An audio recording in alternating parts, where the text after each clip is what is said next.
All right, we are down here in Orlando, Florida at the Caribe Royale with Coach Hackett, father and trainer of Jalil Hackett.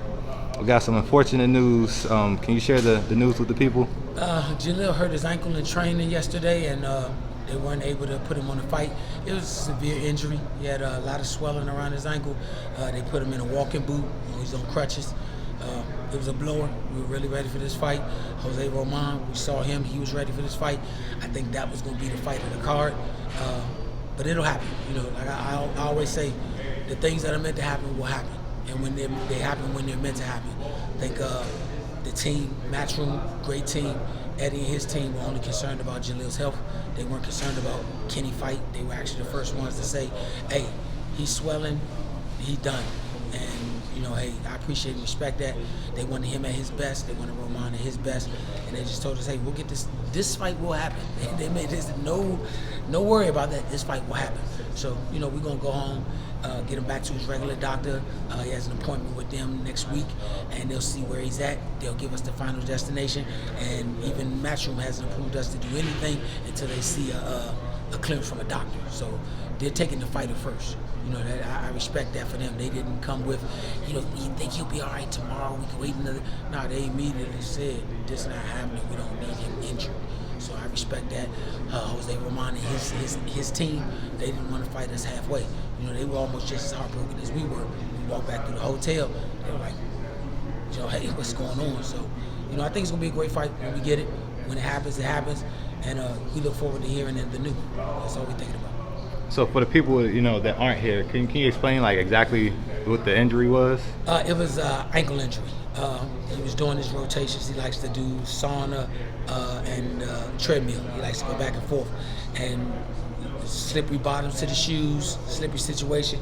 He fell, coming out the sauna, slipped in water, and they actually called the ambulance. I was holding his treadmill upstairs, and him and some guys that from here were in the thing. And when the young boys run upstairs, he's like, "I'm coming to get you." Jalil was down. When I got there, security and stuff had already called the ambulance. You know, it was just one of those situations where couldn't be things that, you know, I'm one of those guys that say, "Don't cry over spilled milk because it won't put it back in the jar."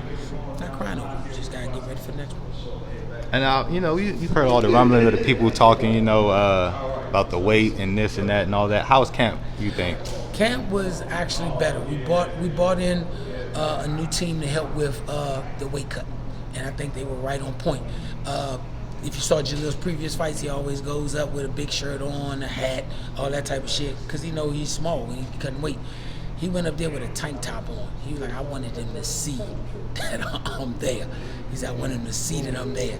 And I respected that. You know, I was like, damn. I usually say, man, cover up till it's time to fight. He's like, man, I'm there. He said, I look good. He wore a tank top to that. And even today when you saw him, he's still small. Yeah, he isn't big, so everything's working.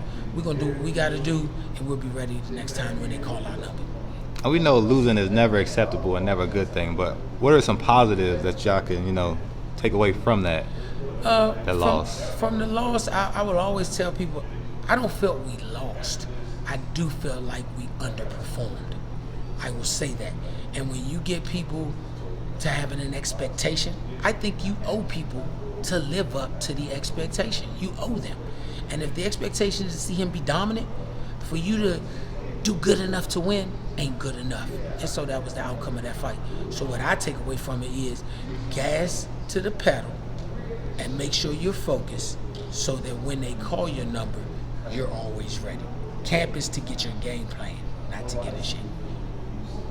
Okay, and then like I say, after you guys signed with Matchroom, I think it was the early part of last year, we seen you guys in Pennsylvania, co-main event on the Jerome Boots in his card. Was that your first 10-round fight? Yes, the first 10-rounder. Then we see you guys go on and fight in Puerto Rico on another 10-round fight. Mm-hmm. Can you talk about the movement of Jalil's career? Jalil wants to speed race. It's just the type of fighter he is. Like you said in the press conference, I want to find out if I'm ready for this. I don't need 500 fights to find out. I think when we fought Pete Dobson, we showed the world that we can fight at the highest level. Pete fights at the highest level. I want people to really understand. Pete Dobson went 12 rounds with Conor Benn. Conor Benn is a strong puncher. Pete went 12.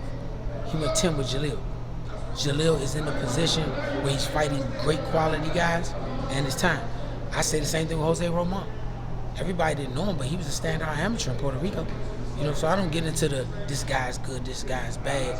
These are quality guys. They just don't put non-quality guys in title fights.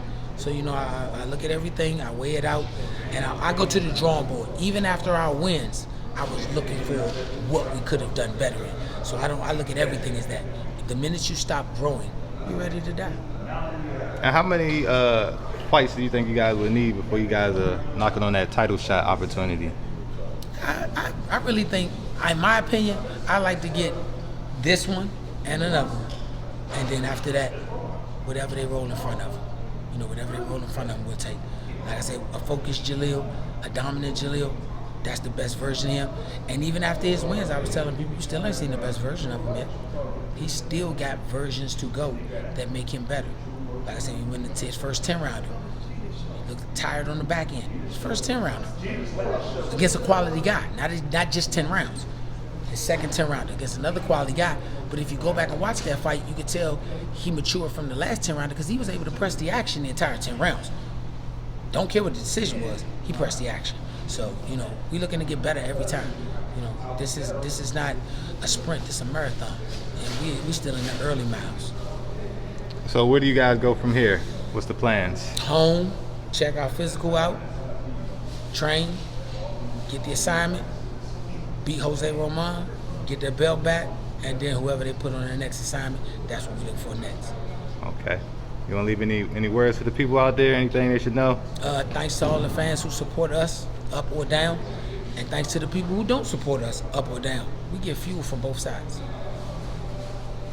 Mike, the topic, we out.